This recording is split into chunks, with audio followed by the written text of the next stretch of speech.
sold out. Well, never mind that. Greetings and salutations, everybody. Ray's talking and I'm flagging. Be quiet, but he's got his hand over his eyes. He's going, oh, yes, yeah. I'm like, what? We're going live. Anyway, greetings and salutations, everybody. Welcome to our special live stream covering the Warner Brothers presentation here at CinemaCon in Las Vegas 2025. Good to have all you guys joining me here. Of course, I'm joined by Robert Meyer Burnett. Great to be here, and I feel better than I felt last night. And you sound like 90% better than you did last night, too. Cody Miller is, of course, here. And the birthday girl tomorrow, Dr. Ann Campea, is here. And, of course, Ray Ora. Yeah, the problem. Ray Ora. is sitting over here. All right, we are here to talk about the Warner Brothers presentation. This is one of the most hotly anticipated ones for me coming this year. Of course, CinemaCon started kind of slow, not a very good Sony presentation, even though they had a couple of really good things in it. I didn't think it was a great presentation. Then Lionsgate and a little bit of Neon did their presentation this morning, and it was pretty good. I mean, that was a good presentation. Mm-hmm. Warner Brothers one was the best one yet. And we're going to get into all the details. Obviously, we're going to talk some Superman, and we're going to talk a number of other things, but we're going to go through it in order in which they presented stuff. So let's not wait. Oh, and by the way, if you guys have comments, questions, observations, whatever you want to send in, go ahead and use the super chat feature to send in some questions, and we'll get to those a little bit later. But for now, Ann, what do we got? Well, to my disappointment, they just brushed over Minecraft and Sinners right at the beginning. Yeah, they didn't show anything from Sinners and nothing from Minecraft. But we did get this shirt. Yeah, I got a Sinners shirt. But okay, I'm glad you started off with that. Shocked. These movies are coming out soon. You think they'd be aiming to get the audience's psyched. Now, I understood that Ryan Coogler, Michael B. Jordan, and Haley Steinfeld couldn't be here because they're on the promotional tour right now. So they can't be here. That's fine. But I really thought Minecraft and that, you and I were talking a little bit earlier that, well, we know Jason Momoa will be here for Minecraft. So will he also talk about Lobo? No, but you know what's interesting? What I didn't know, so they had a great video of Ryan Coogler talking to CinemaCon. He talked about how the movie was really inspired by the blues. Yeah. And there's another movie from the 80s that nobody talks about anymore. That's the Ralph Macchio one? Yeah. I knew you were going to bring that one up. Crossroads. Yep. Directed by Walter Hill, and where he ends up playing Steve Vai, at the end, the devil. It's pretty good. It's all about Robert, the idea of Robert, why am I drawing a blank on his last name, but he got all of his blues playing talent from the devil down at the crossroads. There's that song. Yeah. And I love the fact that that's what this is about. I just thought it was really weird that that's all we got. Like literally a 1-minute video message from Ryan Coogler, no footage, no new trailer, nothing, and zero from Minecraft, nothing from Minecraft. What's the auditorium called that we watch? It's a Caesar's Palace, whatever. I just call it, the Coliseum. I used to call it the Celine Dion Theater, which I think what they did was called that. From all the years that we've gone there, I don't know if you could think of a year. The marquees they have in front were showing Minecraft, Sinners, F1, and it's very strange that those show those movies, and we walk in and we get nothing from two of them. Yeah, normally the ones they put on the marquee and on the banner things in front of the theater when you walk in, these are the movies they're going to be really highlighting. And we got nothing. I thought it was interesting. They might have been cut for time because Minecraft opens next week. Yeah. And that's what I was thinking, because they let James Gunn and, we'll talk about that later. We'll talk about that. Talk longer. At least a half hour. That did. Yeah. So, all right. So there was the stuff that they didn't talk about that really surprised us. Also, they did not talk about Supergirl, which we thought maybe they might a little bit, but staying true to the whole, we only talk about what's coming out between now and the next CinemaCon. Not terribly surprised by that one. Yeah, they did keep to that. I actually think they don't talk about anything else other than Superman until Superman comes out. It would just be a good idea if they did that way. Well, they did talk about a lot. They did talk about a lot other than Superman. Right. So I mean, as DC. Oh, yeah, that's true. Right. All right. What was the stuff we talked about? All right. So the first thing they did cover was One Battle After Another. This comes out September 26th with Leo DiCaprio, Regina Hall, Tiana Taylor. And this is the Paul Thomas Anderson movie. We talked about the first trailer that came out a week or two ago. I'm just going to be honest with you. I didn't think it was a very good trailer. I mean, honestly, and I dare say, I bet most people wouldn't think it was a very good trailer if the names Paul Thomas Anderson and Leonardo DiCaprio weren't on it. If it was the exact same trailer by any other filmmaker, I don't think anybody looks at that trailer as being anything special. I mean, I think we know the movie will be great. So they bring out Regina Hall, not surprising. But then what I was not expecting is Leonardo DiCaprio comes out, which I don't think that we've seen him at CinemaCon before. I don't think so either. He's taller than I thought he'd be. That's what Ann said too. Yes. He's like he kept- 6 feet tall. Yeah, he was towering over the other people on stage. So Leo comes out and he's talking about the movie, and it sounds really good. And then they show us. I remember I didn't really like the trailer, but they showed us this extended thing, and it's starting to win me over. This extended thing was this big scene of just all it is Leonardo DiCaprio. This whole like 7 minutes of just Leonardo DiCaprio having this irritated, angry phone call with some guy that you don't see. And it's awesome. With Benicio del Toro just walking around in the room. Like looking around and there's like a mother and her kids there. It's like, where are they? Well, all I know is I was What's intrigued. happening? What's happening? It was good. It felt like a Tarantino scene. Yeah. The dialogue, the way Yes, it did. it was drawing us in, it was awesome. So, I mean, it looked, suddenly I'm like, okay, now this looks like, I think it's more because it wasn't a trailer, it was actually a scene. And that was what I suspected. It's like, I bet you anything, this movie's going to be awesome. I just didn't think the trailer was very good. And now that I saw something from the movie that wasn't just a trailer, I'm like, okay, yes, this is what we're getting. And I'm all on board for it. So, but again, totally surprised that Leonardo DiCaprio comes walking out. That was a real treat. And I've been in love with Regina Hall for like ever. So having her come out on stage is pretty good too. That's a John Hall pass, so I get it. Yeah, she's beautiful. Yeah, she's pretty gorgeous. I love that. So that stood out to me a lot. Okay, so that was one battle after another. What was then next? So the next movie was The Bride with an exclamation point. Oh, Great my movie. God. Epic. Christian Bale, Jesse Buckley, Maggie Gyllenhaal was Maggie Gyllenhaal directs. I guess think it's wrote her it, second too. film. Yeah, I think it's only her second film that she's directed. I'll be honest, I haven't been terribly interested in it conceptually. It's another Frankenstein movie. Bride Okay. of Frankenstein movie. Well, it's a Bride of Frankenstein, but we just had Poor Things. Yeah. And it's like, This looks different than that. this looks real different. So Maggie Gyllenhaal comes out, and she's clearly very, very excited about the film, and it's only her second one and all that kind of stuff. And then they played us, I don't know what to call it, but they played us this piece from it. And there's a moment in it where Christian Bale's playing Frankenstein, or Frankenstein's monster.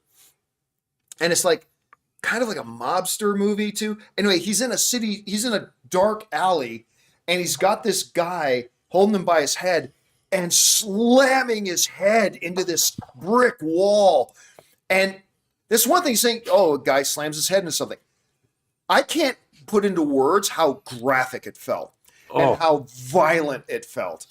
And I can't remember the name of the girl who's playing the bride, but she was killing it in the stuff that we saw. Jesse Buckley, I guess. Jesse Buckley? She's like Irish or British or something. Definitely accent for sure. Yeah, I think maybe. And the way it was shot, I mean, it looked like a nightmarish fever dream that combined like something like, it looked like Darren Aronofsky's Requiem for a Dream a little bit. Yes, that's exactly the kind of feeling. And it was some Cronenbergian body horror and nightmare, little Terry Gilliam maybe. Gave me like the tension vibes of Uncut Gems, just the build. Oh yeah, a little bit of that. It was really psychotic, and I loved every minute of it. Was the relationship between them two kind of like, or almost like Creature Commandos ish, where he's doing like bad things to people that are trying to hit on it. Like in a Creature Commandos, it's more like he has this unrequited love towards her, but she wants nothing to do with him.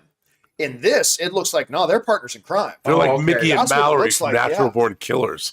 Because, that's exactly it. Yeah, because what I got out of it when he was smashing the guy's head and they goes till death do us part, I thought it came off as she cheated on him with that guy. Oh, I don't think so. Oh, no, okay. I think he probably disrespected her or something like that. And it was dope. And she was getting turned on. She's getting turned on by him just destroying this guy in there. And it's funny because all I could think about the whole time Maggie Gyllenhaal's on stage is like, oh yeah, her and Christian Bale were in The Dark Knight. Right. Like that's Right. how they know each They're other. friends. They're friends. That's how they know each other. And she had my favorite line of the whole night when she said the reason Maggie we love, Gyllenhaal Maggie did. Gyllenhaal did. She said when the reason we all love monster movies is because we all have a little bit of a monster inside ourselves, and you can either run from it or turn back and shake its hands. And that's what I tried to do with this film. And I got chills. I was like, yeah. And then they cut right into it. Oh, it was beautiful. Everything about that trailer, whatever it was. Yeah. Extended trailer. I wouldn't Man, even call it it was a good. trailer. I don't know what to call it. It was but awesome. It was like 4 or 5 minutes long, and it was just, man, and the color palette of it, and The graphic, the logo is. It just tells you. Just even with the text, it just tells you what this movie is about. I think The Bride was in like a red or a white, and there was red overtones in it. It was. yeah, I think it was very symbolic. It's very it looks catchy. hardcore. It's That's very what I loved catchy. about it. Just They said Great. they created. Is this the one where they said that we created a new shade of red? It was called. Was it called Monster Red? Is that what they called it? Oh, I think you're mixing it up. Yeah. with Was that a the different cinema movie? That was red. the cinema red. Cinema Red. That was Cinema Red. That's right. I was getting just Ray brought up red. I'm like, what is that? What are you Things are talking about? But to overlapping. go on the same track, I never have seen a poster, and then we see footage, and I'm like, that poster, that logo goes hand in hand Yeah. with what we Yeah. saw. oh yeah. Yeah, very 100% it did. So, I listen, man. We've had a number of films at Comic-Con. I keep calling it Comic-Con.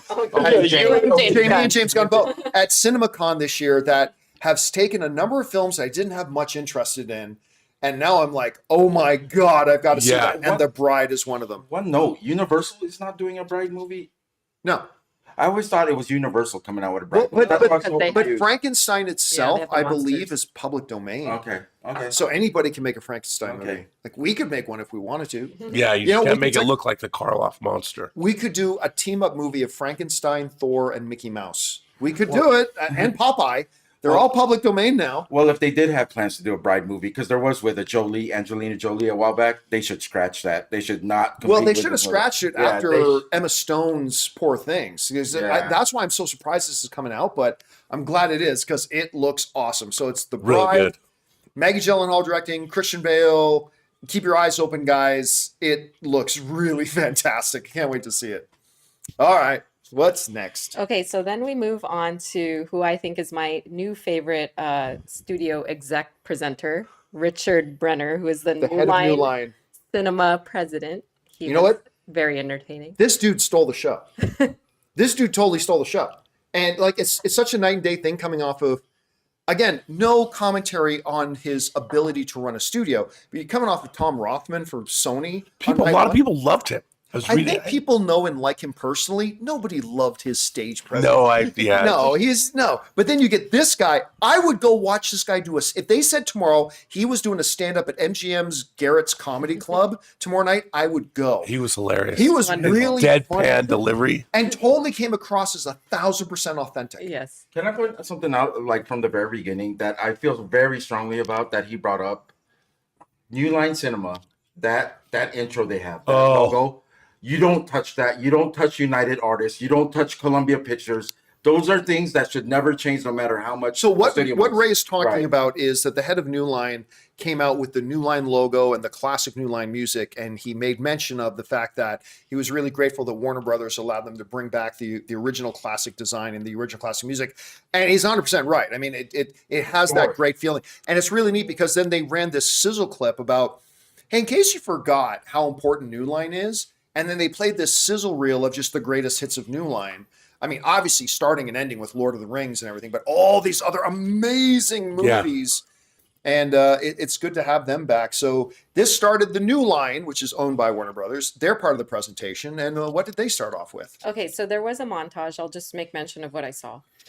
Mortal Kombat 2, The Conjuring, Last Rites, and Final Destination Bloodlines. And then I think they don't go into detail of some of them, but they cover that. So they in, like, a did. So they, montage. as he was starting the New Line presentation, showed a quick sizzle reel, like not the looking backwards one, but the one of all the upcoming stuff, and it had a few scenes of Mortal Kombat, which is funny because they did not do anything for Mortal Kombat 2. But when the Mortal Kombat scenes came on, I thought Ray was like having sex down the aisle from me. Oh, All the funny Paul, noises that came from They you. showed a few clips in that sizzle reel of Mortal Kombat 2, about 5 or 6 clips in there, including like Carl Urban putting his glasses going, I'm Johnny fucking Cage, sounding like And Ray would go, oh. and Scorpion So sorry. spearing a fool and going, get over here. I'm sorry. And, like you heard the audience go crazy. They'll release this footage, but two things. Kung Lao is back, one of my favorite characters, and the double harpoon. Oh, yeah. Double harpoon. That especially That's all I got a gotta rise say. out of you. I'm not gonna spoil anything else. You guys got Oh, yeah. So that was the little fun sizzle. The Conjuring, the last rites. Conjuring Last Rites was also part of the We sizzle. didn't see anything, but the most important thing about The Conjuring is Mr. P. Willie is back. Patrick Willis, right? Wilson. Wilson. Patrick Sorry, Willis? That's what Patrick you're talking Willis about, is a Willis. 49er. Former 49er, but Patrick Wilson. P. Willie is back, baby.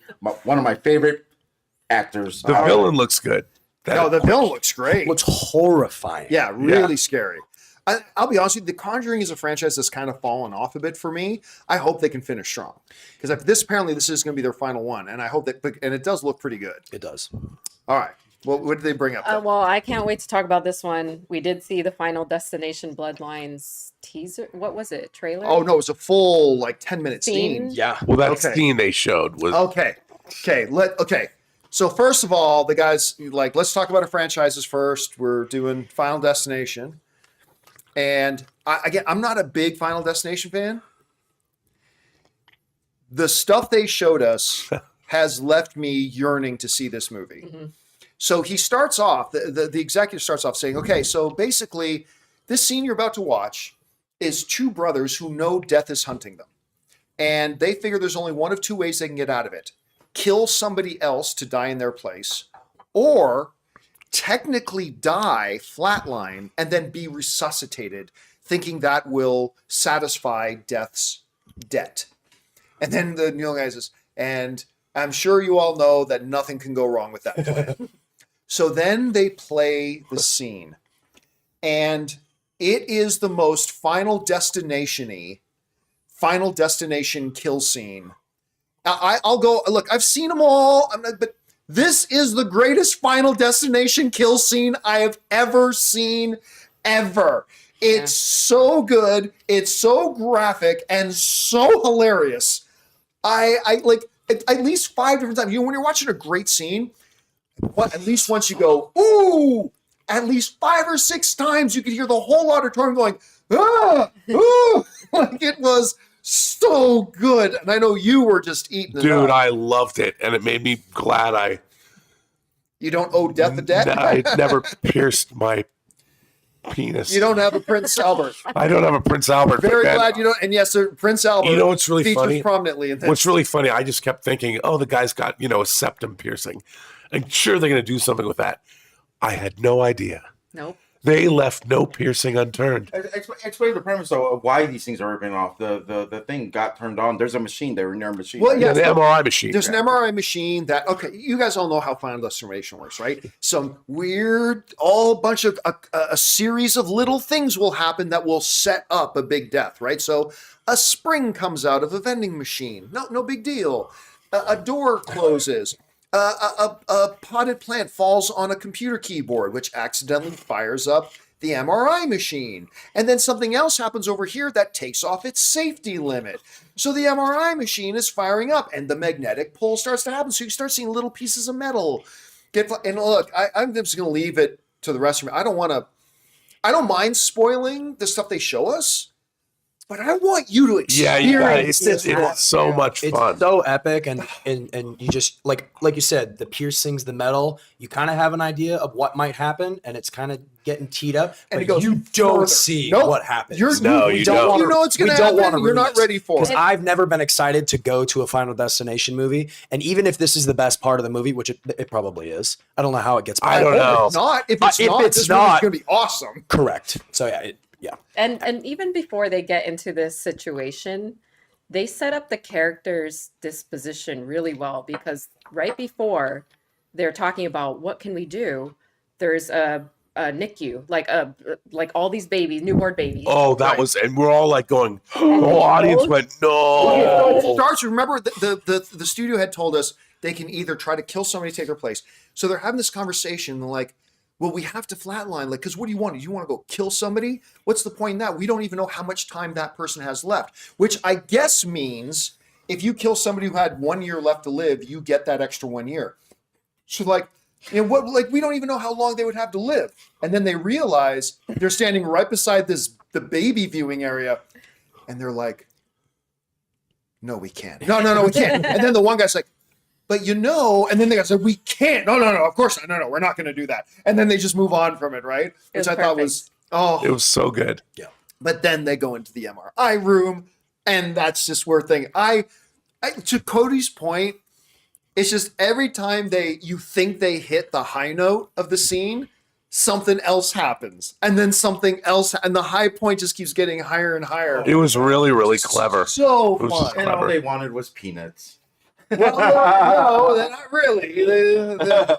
But man, I got to tell you, people have been asking me, John, you going to go see Final Destination? I'm like, I'm probably not going to review it. I'm not going to see it.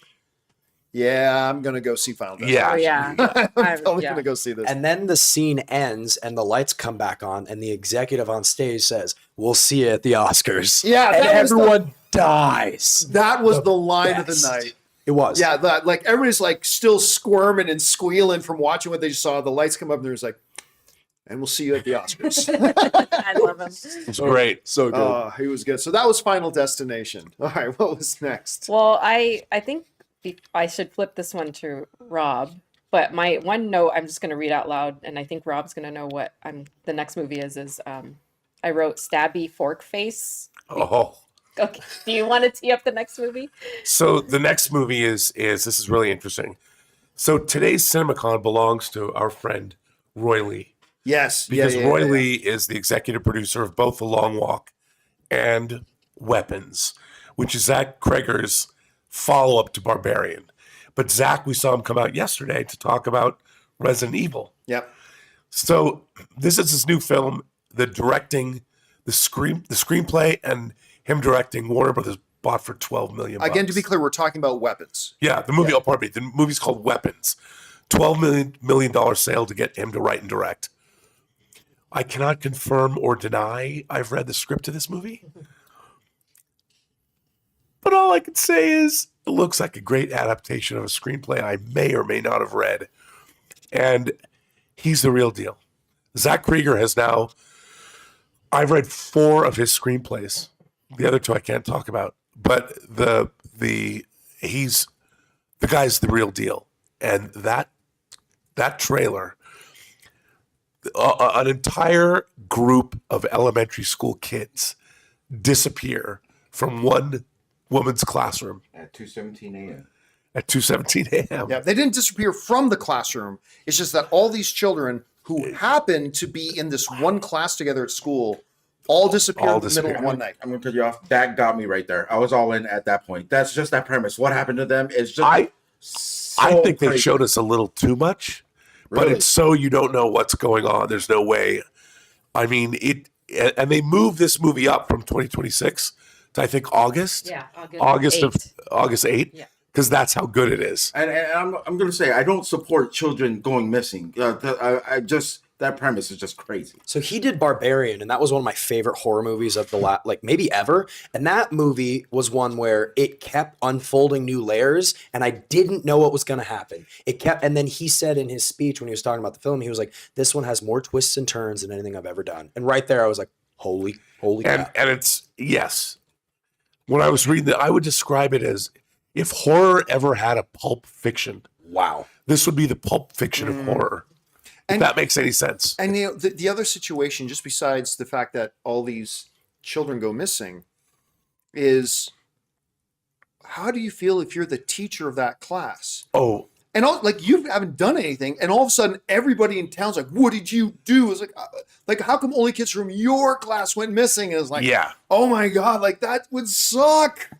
Oh, and anyway, it looked intense, and then it just got weirder and creepier as the footage they showed us went on. And by the way, knowing nothing about this film and seeing that trailer, I don't feel like they showed me too much because No, other than not the at all. premise, I really don't know what happens. Yeah, So I maybe guess because that's true. Yeah. And they don't give anything away as to what did happen to those kids, why those kids, where did they go? Like they didn't, like what? Yeah, what they caused didn't it? give They don't anything touch away of any that. None of that. in that. None of No. that. And Josh Brolin's in it, and Yeah. who's Yeah, the Josh other Brolin is actress? great. The teacher is Julia from Ozark. She looks great. She Yeah. looks great. She's the one that was cast in a Marvel thing, right? Recently or something. She's the female Silver Surfer There you go. in Exactly. Fantastic Right. Four. She went to my college.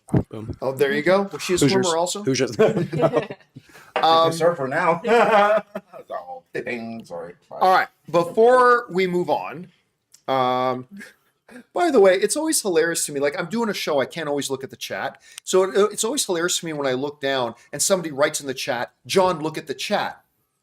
If I'm not looking at the chat, I can't see somebody writing. But I did catch it out of the corner of my eye. This is a side note to what's going on, but people are saying Val Kilmer passed away. Oh. Yeah, I mean, I can't independently confirm that. Now everybody's going to their phones, but Deadline. it's on Deadline. I don't know. But apparently, people are saying that Yeah. Val Kilmer passed away. New York Times posted it. Oh, that's so sad. We will talk about that more in the coming days. Yeah, but you know what though? I can only imagine that Val Kilmer is standing before God himself and says, "I'll be your Huckleberry." I thought you were going to say it says to God, "You can be my wingman anytime." No, I'll be your Huckleberry. I'll be your Huckleberry. I'll be your. All right, so we'll talk about more of that in coming days. Let's stick on the presentation tonight, and we'll talk more about Val tomorrow. All right, what's next? All right. So the next movie is F1. They had Jerry Bruckheimer come out, and we saw the first 10 minutes. Yeah. Okay. So Jerry Bruckheimer and what's the name of the director again? Who directed Maverick? Joseph Kosinski. He did Oblivion, Tron Legacy, and Top Gun Maverick. Yeah. I like Top Gun Maverick.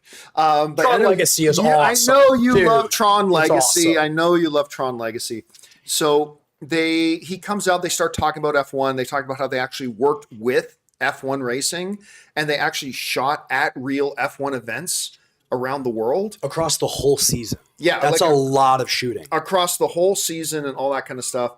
And then they're talking about it's great. Joseph Kosinski and Bruckheimer are talking about how great their movie is and all that kind of stuff, and that's great.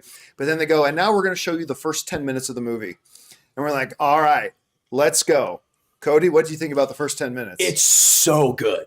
It's like Top Gun Maverick level. Within 2 minutes, like there's these tracking shots of him and he's in the car and you're there and it is just visceral and fast paced. And dude, it's just epic. It's epic. It delivers. The photography is insane. There's one shot where they're going around the track and it pans out and there's fireworks and it's perfectly tracking all the vehicles. And I heard Rob just, it's just beautiful. Yeah. I love car racing. You know, and Bruckheimer did with Tom Cruise Days of Thunder in 1990? So you're looking at 35 years later and they're doing an F1 movie. The footage was so badass. The racing, it was like Top Gun Maverick. They have cameras in the cars. It looks amazing. Yeah, of course.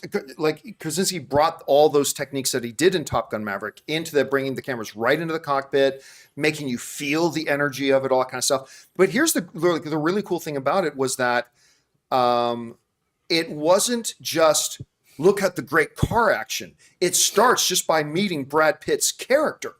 And he's like sleeping in a van, which is kind of half my dream. I kind of dream of like buying a camper van and just traveling across the country. But it's just like him, and they're at the Daytona. What is it? The 24 hour? 500. It wasn't the Daytona 500. It was The 24 hours of Daytona. Right, But the yeah. 24 hours thing. So he's like, so I guess he's taking a sleep shift, and he gets up and he's like, "How'd you blow my lead?" And he gets in the car and like doing all this wild stuff in the car. Midnight. And then Takes the car at you midnight. just learn so much about the character just in a few minutes between his conversations with his pit boss. But then he talks to Javier Bardem later. I love the way he's like some drifter that has no allegiance to any company. Yeah. But he's the best at what he does, and they go search and find him when they need something from him. I love that that's his background. It almost reminds me of when they go get John Rambo, to do the mission. Yeah. It's very, I'm already in with this character. A part of me a little disappointed, but it's only in the beginning that I didn't see enough 4DX worthy scenes. But I'm pretty sure we will get those. Well, it's just the first 10 minutes of the film. Yeah. We weren't even in the actual F1 car yet. No. So we didn't see any of that. So I expect more great scenes to come out of this. I love the background of the character. But my favorite part wasn't even the car racing, which looked amazing. It was a laundromat scene. Yeah. Brad Pitt's just sitting in doing laundry in a laundromat, and Javier Bardem comes walking in, and they start having this conversation. And it was so fun. Did you guys get How much money have you lost? Yeah. At first, when he 250 walked million. up, I worried that, oh my God, is this Talladega Nights rivalry? Thank God it did. Oh yeah, like They it's almost pulled that off, and I was like, who's Borat again? Sacha Baron Cohen. Yeah. Yeah, like is it gonna be a Sacha Baron Cohen Yeah, thing? yeah, No, it's but an I old love- buddy of his. But we do at the end. We see the cast, and I guess the rival is the black. No, it's his teammate. Oh, that's his teammate. That's his Maybe they teammate. have some. Because remember, Javier Bardem says, "I just lost my main driver. My second driver is a rookie, and I need a new driver." And so that other character is the rookie who's on the same team as him. I'm all in. Let's So let's good. run the engines. Let's go. Oh, it has excellent pace. Like the moment the movie starts, you see him in his van, then he's walking up to enter the vehicle. Everything is, and you're learning so much as it's basically all happening in pretty much one shot. I love that stuff. Like it gives you so much context so quickly. And I thought that the car scene was very, very intense and definitely like I've never seen anything like that before. Like the IMAX cameras, the way they used it in just those cars, not even the Formula One car yet, was just. It's so cool.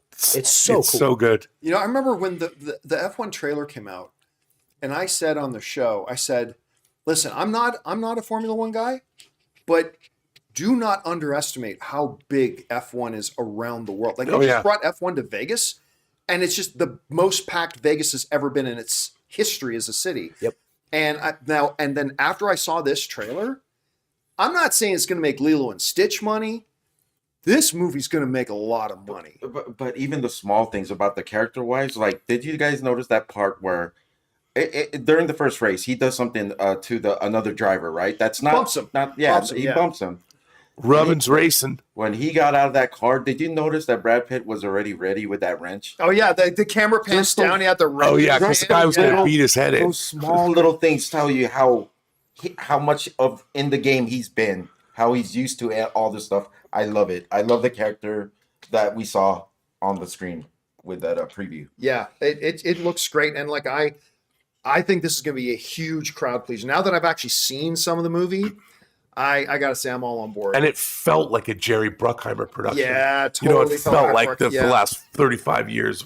How do you guys feel about this movie doing globally? I know there's a lot of sports. Even bigger. Yeah, that's what I'm saying. Even like, bigger. Oh, it's going to be huge. Like we think it's big here, but F1, soccer, football, whatever you want to call it, is huge in other countries. This I got makes to I have money. to see this in IMAX. Yeah. Yeah. The definitely. biggest theater Yeah. with the biggest sound. Well, you know me. I want to see it in a Prime theater. Right. See Prime, or my IMAX would do too. I didn't know this. They pointed out Brad Pitt actually was in the car driving out. Yeah, he was driving. He was I driving had no. Is he Tom Cruising us right now? Is a he- little bit. Yes. Yes. I mean, it's not as much driving a car as it is flying a fighter jet. Right. But it's getting a little bit of that in there too. So yeah, it's good, and it's Brad Pitt's production company, Plan B. So it's, I mean, look, Brad Pitt already has an Academy Award. He's won some Academy Awards for his production company. So this is going to be one of the big crowd pleasers of the year. And yeah, I'm totally stoked to go see it. All right. What's our next film? Okay, then we get into the WB animation slate. They do Oh, yeah. another kind of montage of things. So they go into The Cat in the Hat, something called Margie Claus with Melissa McCarthy, Bad Fairies, which is a musical, and Dynamic Duo, which is made with puppets. They also mentioned something called The Lunar Chronicles. No, Dynamic Duo isn't made with puppets. Oh, It It's made like- it made to look like. Yeah, puppets. there's yeah, stuff like And that. it's from DC. Let's remind everyone that's the DC. yeah. That's that one. But it wasn't about Batman and Robin. No. Or was it? Or it could be a different reader. a few more. Oh, The Places You'll Go. So another Dr. Seuss. Yeah. Tom and Jerry, Flintstones. Flintstones look interesting. And then we get to the actual next movie. They Yeah. said they did mention Seussiverse. Yeah, they're creating a Seussiverse. And that's what I was like, cool. Well, here's interesting. Look, Warner Brothers, particularly when it comes to the world of animation, they've been in the conversation a lot lately because they've been divesting themselves of Looney Tunes, right? Both between Coyote versus Acme, and like word out is they're looking to just divest themselves. They want to get rid of Looney Tunes. It's terrible. But is it? Looney Tunes doesn't make any money, like at all. But Like they if you're a business, wouldn't you rather, hey, look, we've got this property and it's just costing us money. It doesn't make us any money. Wouldn't you then, if you're Warner Brothers, divest it and give it to somebody else who might be able to do something with it? Because It's just a great legacy of the studio. it is, but you can't. I mean, Legacy doesn't pay the Animaniacs. bills. Legacy doesn't pay the bills. Oh I know. God, don't even get me going on Animaniacs. Did they I'll start, sing all night. I'll sing Animaniacs fans all didn't night. they start the little sizzle reel with the Looney Tunes sort of? Yeah, but Yeah. not they're not doing any Yeah. projects. So I just thought it was really interesting with them right now divesting themselves of Looney Tunes. They're not divesting themselves of animation. I mean, they've got like, Oh yeah, what was it, 5 or 6? They said they got in I think 5 in five. production, Yeah. 12 already like planned. like They're 5 swinging movies in production. and they all look really interesting. Yeah. And all very different. Yeah. Oh yeah, all totally different. And you know what? One of the ones that they really featured tonight was Cat in the Hat, with Bill Hader doing the voice of the cat. He was funny. He When comes he out. came out on stage, Bill Hader came out on stage and he was freaking hilarious. But I admit it, like I'm not a big Cat in the Hat guy. I haven't liked even Mike Myers' iteration of it. I like when they say they're doing Cat in the Hat, I'm like, really? But then they have a really cool idea for it. I'm on board with this. Yeah, I'm on board with it too. Like they played a like 3-4 minute thing of it, and the way they described it, and now you understand what the cat is doing, what the cat's got on the line. I'm like, okay, I could be down. I'm not going to say it's like Final Destination where now I'm super excited about it, but Right. I'm down. What did you think about Well, it? it was a work in progress, but I think the character design got me already. It's always that for me. It has to start with the character design, and he was really cute. Bill Hader's voice goes really well with that design, and the comedy that we did see was funny. It was Seussical. Yes, It was Seussical. It did give me vibes of the Benedict Cumberbatch animated Grinch movie that came out It 5 did. years and ago. That was great. by the way. I remember That you was really asked me to funny. go see that with you, and I was like, and it was awesome. Yeah, that was really funny. I love the way this Cat in the Hat looks. How are you fat in just one place and long everywhere else? I never realized how weird that design is. But when I saw it, I was like, this. I thought it was hilarious. that's I think I was every laughing the whole Dr. time. Seuss character looks Yeah. like. And then I they just had never noticed it. one of those things that appeared, the numbered creatures that are Oh, the things. The things. Yeah. the things. Oh, that- thing Thing 1 and and 3 yeah, popped that- out. That was great. And everybody thought it was like so adorable. It was like, oh, it was so cute and everything. But again, that was the one they really focused on was Cat in the Hat. Although I got to repeat this one story. Bill Hader goes like, I've always, first of all, he goes, I actually wanted to audition for this. It's my dream role. So I sent them an audition tape. And then let's show his audition tape. And they played an old Saturday Night Live sketch where he was Cat in the Hat, which is funny. But then he tells a story. He goes, so when I first got a call about it, I went and talked to my 3 daughters. And I was like, because I've been reading them Cat in the Hat. I said, what do you think about me being in Cat in the Hat? And he said, 2 of my kids loved it. And my youngest daughter went, boo, boo, Ryan Gosling, boo. She wanted Ryan Gosling to be Cat in the Hat. So there you go. But the other ones I touched on, Yeah. Bad Fairies. Yep. Did they say that was going to be a musical? Yes. I didn't hear that part. I wrote You know it down. what? Okay. Look, I'm not trying to cause any problems. You know what that looked like? My story. Yes, always. What was the name of it again? The Elements of Alara. The Elements of Alara, which I showed on the show. I showed your sizzle reel on the show. It's fine. It's been stolen. I'm telling you, this if I showed you guys the sizzle reel for this thing she presented to looked Hasbro very called the Elements of close. Alara, this Bad Fairies thing looked a lot like it. Mm-hmm. I'm not saying anybody did anything unbecoming, but so there was that. They didn't really show anything for the dynamic duo, not really. But they did show a couple of shots of a 3D CGI Flintstones. Oh yeah. Which when the first shot came up, I'm like, that character kind of looks like a Fred Flintstone. And then it cuts to Barney. I'm like, they're doing the Flintstones? It's Now like look, an origin story. It looks like an origin story. Yeah. maybe, but They're young. I remember saying, I can't remember who I said it to, but I said, like, who watches the Flintstones? Yeah, you said that to me, and we were like, Yeah. no one. Like, whose kids of the last 15 years has watched Flintstones? I mean, I'm almost too young to remember Flintstones. I mean, so look, so let me be clear. I think this is interesting, and I'm going to watch it. I want to see what they're doing with the Flintstones, how they could do Flintstones today.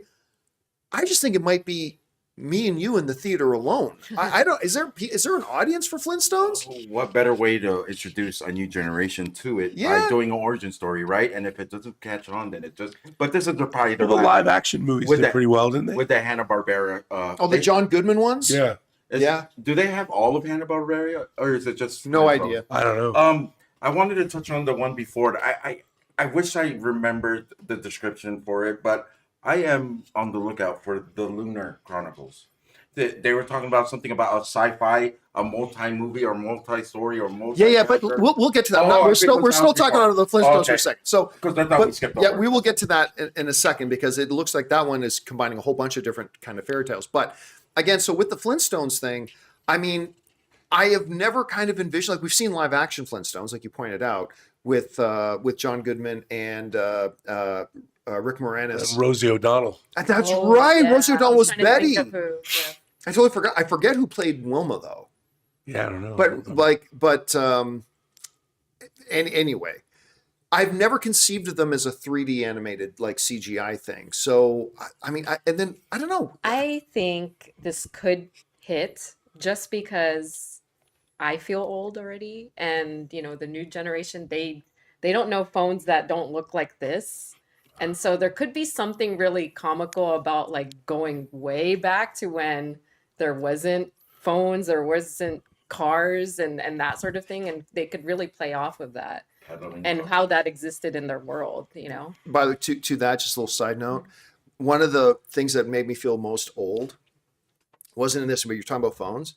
Ann and I saw this video a little while ago where a couple parents talked to their friends, said like, when you're signaling that you're on the phone or you're going to give somebody a call, how do you say you're going to give them a call? And you do this. Then they go to their kids. With your hand, communicate with your hand that you're going to call me. Yeah. So Like, Flintstones for could really us, play it's that this. up. It's fun. It's kind of For funny. them, it's this. I thought that was, okay. So that made me feel very old. And then we all know Baby Grogu, right? Imagine Baby Dino or Dino. That would be Or Pebbles, or Bam Bam. Yeah, Pebbles. Pebbles, But Bam come Bam. on. But come they, on, I think come they on, did come one on. where they had Baby Dino. I thought they had one. I don't know. The animation kind of gave me the Croods vibes. Yeah. Oh, Yes, And yes, it if did. it's Yeah, good, and look, they can make a great animated movie out of anything, as we know from the Lego movie and Yep. a few others. So it could be. I like your point, Ann. It could actually be like a big hit. All right. Now with the Flintstones down, this other project that looked pretty interesting is, what was it called again? The Lunar Chronicles. The Lunar Chronicles, where the idea is this. Like, it's not uncommon. We've seen other things say take classic fairy tales and tell them in different ways. But the way they set up this one is they take classic fairy tales, but kind of send them into the future with advanced technology and like all this kind of almost sci-fiing the classic stories. And they run through all these various posters of the Lunar Chronicles. I didn't get a really good sense of what it's going to be, but the idea is certainly interesting. Well, what stood out to you? It just said sci-fi, and the way it looked, I was like, and then fairy tales. Put all three of those together. It's just for me. That's it. Yeah. I have nothing. We don't have anything to see, or we didn't have anything else to see or hear about it. But just those three elements could create something that I'm a big fan of. We'll see, though. It looked cool. I mean, what they showed. All right. Anything else from the animated department besides the fact that they're seriously up and running? No. Oh, I'm going to throw this out there too as a side note. Abdi and DeLuca come out to do the presentation for Warner Brothers, and I leaned over to Ann and Cody, say, "This is awkward because this whole room, like all 5,000 people in there, we all have been reading the articles that Abdi and DeLuca might be getting fired in a matter of weeks." So I don't know if they're up there fighting for their jobs. So it's kind of awkward. It also, their presentations didn't feel super polished. They kind of talked over each other a bunch. They always do every Oh, year. okay, Yeah. okay, see. But then again, they're Okay. heads of a studio. They're not communicators. But it was almost like when you bump into your buddy and his girlfriend and you know he's planning on breaking up with the girlfriend, but you're still trying to socialize with the girlfriend a bit because they're not broken. That's what it kind of felt like watching. Well, and Abdi but all and- these things were they were their decisions. So what we Yeah. saw was the slate that was greenlit. That's by going to be them. their slate. legacy. Yeah. So if it's good, All right. So that was Warner Brothers Animation. What was Big chunk. next? Had a big chunk. Yeah, it had a big part of it. That was it. That was the end of the Warner Brothers presentation. And then we April Fools. Yeah. But wait, That was it. Then we get down to the big show. the big That's shebang. it. DC. that was it before DC? I know it went. I have Yeah. no notes. Oh That's my it. God. took a long time. They did. Well, anyway, then after that, and this is where we get into the main event, the thing everybody had been waiting for. James Gunn and Peter Safran come out on stage to talk about Superman. And before anybody else asks, we mentioned off the top here, they didn't talk about Supergirl. They didn't talk about anything else. No other projects, nothing, only the movie that is coming out. They literally spent a half hour just talking about Superman. And hearing James Gunn tell the story about how because he tells the story about how he was offered Superman in 2018, but he couldn't figure out what the story he wanted to do. So he did Suicide Squad instead. And I'm so glad he did, because Suicide Squad was great. But then he finally came up with the idea that this is the story I want to tell. Went into making it, and then they brought out the main cast. They brought out David Cornsweet, Superman, Rachel Brosnahan, who is our Lois Lane, and Nicholas Hoult. Nick About a Hoult. boy. He's your new Ricky Tikki. No. Yeah. Ricky Nicholas Hoult comes out, and the three of them came out on stage, and I just got to point out, Rachel was wearing this, like, Scott Mantz even came over. Oh my God, all I could do was look at that dress. Like, Scott Mantz was talking to us tonight about, she was wearing this, I'm the sexiest thing in the room dress. They and were I'm like about to go to different the club. newspaper headlines. But the cool thing, when the camera zoomed in on her, Oh, did the camera zoom in? you on could her? tell it was like the Daily Planet news articles or Yeah, whatever that's on her, like printed on the dress. I'm like, that's cool. You know, that was really cool. when she was announced, I read online, I got a lot of people saying she's not that hot. And I was like, who is stupid enough to think that? well, the funny thing is she's intellectually hot. She's got a certain elevated hotness to her, and she was on fire when she walked out on stage tonight. On fire. Yeah. But what jarred me was the height of Nicholas Hoult. Oh yeah, I Nicholas thought Hoult is a Cornsweet- tools dude. Yeah. I thought Cornsweet was the height guy, but no, Nicholas Hoult is the height guy. He's like six four. I had no idea he was that hot. He was a tall dude. That's tall. But here's the other thing An too. incredibly that handsome guy, too. Well, okay, to that. So I was talking to Jeremy. So we bumped into Jeremy John. So I was talking to Jeremy, and I were talking. It's like, look, when they first introduced him, not on stage tonight, but in general, that David Cornsweet was going to be it, and you see him in the Superman suit. Like, there was some conversation. I was like, you know what? He actually looks a little bit like Henry Cavill. Right? He actually looks a little bit like Henry Cavill. Tonight, in person, because he's also got the scruff facial beard hair. going on. If I walked in the room late and didn't hear him talking, just had the camera on his face, you said, "Oh, that's Henry Cavill up there," I would have believed it. Like, he looks a hell of a lot like Henry Cavill. Like today, at least when he's got the facial hair going. In the Superman stuff they showed us, doesn't look like him all that much. But on stage, it was uncanny to me. It was crazy. You turned him in, you're like, he looks like, and I was like, yeah, he looks a lot like Henry Cavill. More importantly, though, he just looked like Superman. He looks like Correct. Superman. He looks like Superman. And before we begin, I know I might be skipping ahead. I truly believe James Gunn is a beautiful person. Like, he is. I want him to do well in everything. The way they described him, the way he wanted his set to be, fantastic. Well, yeah. Well, you know, Rachel pointed out that every time James Gunn puts together a production, that production becomes a family. You don't have to look any further than that than Guardians of the Galaxy. That, like, remember when James Gunn was going through the drama and he got released by Disney, every single one of his cast members came out in his defense. Like, even Dave Bautista was like, F you, Disney, I'm not going to make anything else with you anymore. And like Chris Pratt, Zoe Saldana, like everybody came out in his corner. And so then you just saw the love that this cast has for him. He said, be kind to one another and come in so everyone is excited to come into, or some.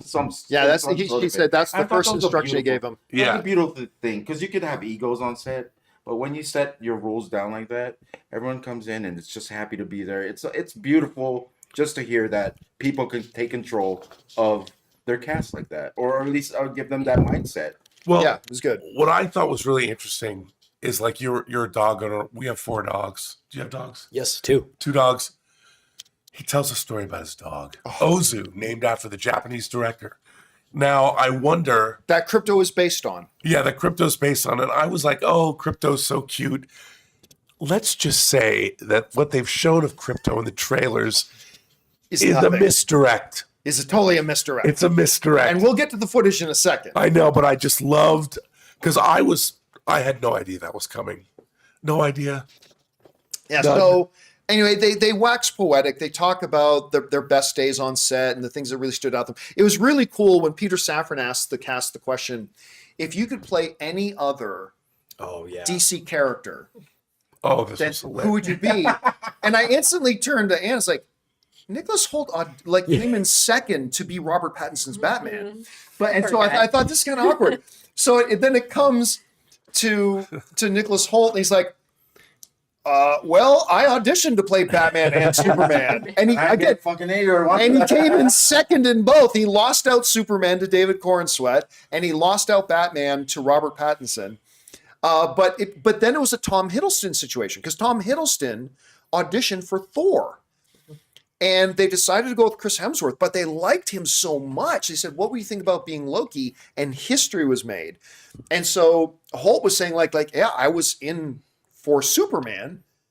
But once James Gunn called me, he said, what would you think about being Lex Luthor instead? And he said, that's when I realized that's who I'm meant to play. I'm meant to play Lex. And he was really funny about it, too. Oh, he was really funny about great. it, yeah. I think the way this fell into place for him is going to work out perfectly. If you ever see Nicholas Hoult be like a villain, he can be with just his face. Oh yeah, he could be the heartthrob turned into the in the Jude Law movie, where he's the leader of the white supremacists. And I love them for his last movie, The Juror number 57, whatever. Juror number 2, yeah. So I'm all for Nicholas Hoult. He also told a great story about the thing that he wanted most was to sit down with his kid and watch this movie. Watch that was Superman awesome. With this movie. Yeah, right before they played the footage, they asked each actor, what do you want the audience to take away from this film?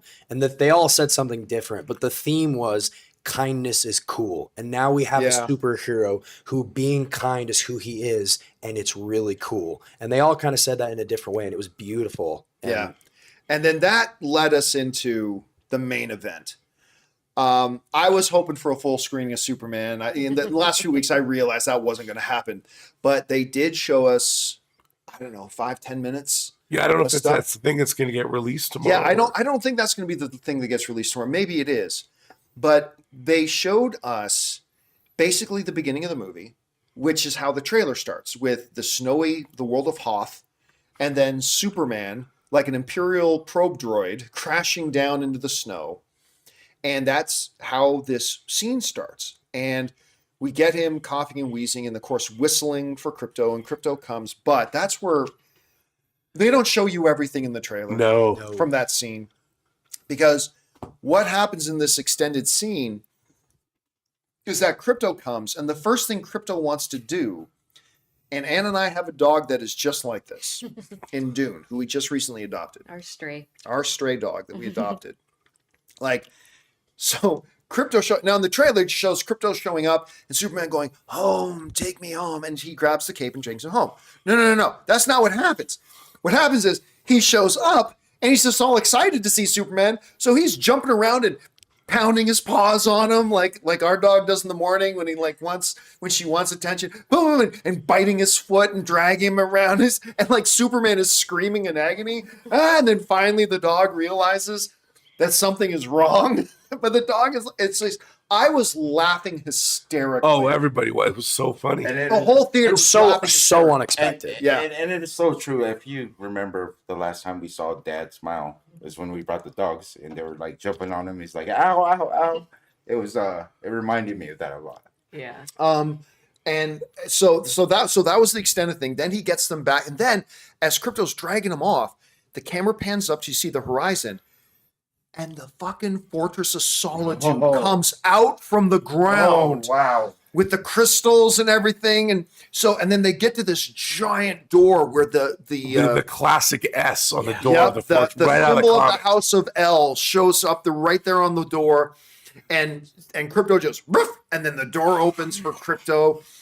They go in, the robots come in, and I guess they're the housekeepers. The Superman robots. And they were hilarious. They were hilarious. Who was it? Alan Tudyk. Alan Tudyk doing the voice of the robot butler was hilarious.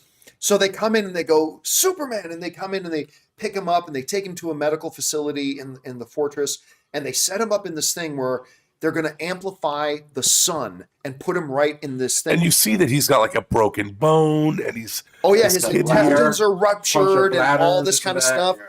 So they put him in this chair, and the robots all start to hold him down. It's like, okay, hold him down.